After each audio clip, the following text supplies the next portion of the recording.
He's in prison and it's been more than 2 years. He has been kept in a solitary confinement for over 6 months.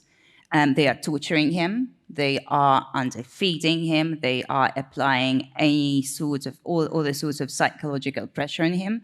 He hasn't seen or spoken to his family in over a year. And it's a complete and total isolation that he is dealing with. His health is not great, but his spirits are high.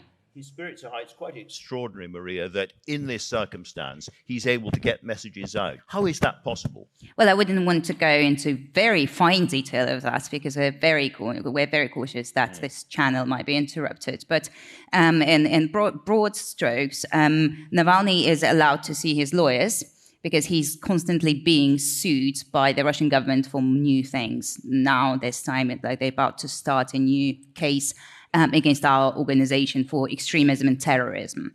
So that means that Navalny is being brought to court regularly via video link. It means that his lawyers are allowed to see him and study the case materials together. So that allows for a little bit of communication to pass through the prison walls. And also Russian prisons are weirdly digitally advanced, and there is like an online thing when you can actually send a letter to a prisoner. So we use that quite a bit as well.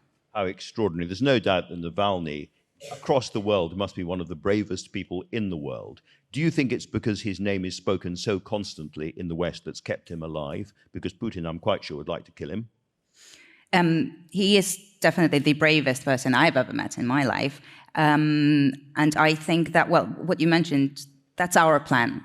That's our calculation. We hope that we can support him in his decision by keeping his name in the spotlight as much as possible. This is why there is a film that just won a BAFTA and an Oscar. This is why we give interviews, do shows, run our YouTube channels, because we want to increase the value of Navalny's life. We want to increase the cost that Putin might pay if he decides to kill Navalny again. Because let's face it, last time he tried it, he embarrassed himself quite a bit. He certainly did.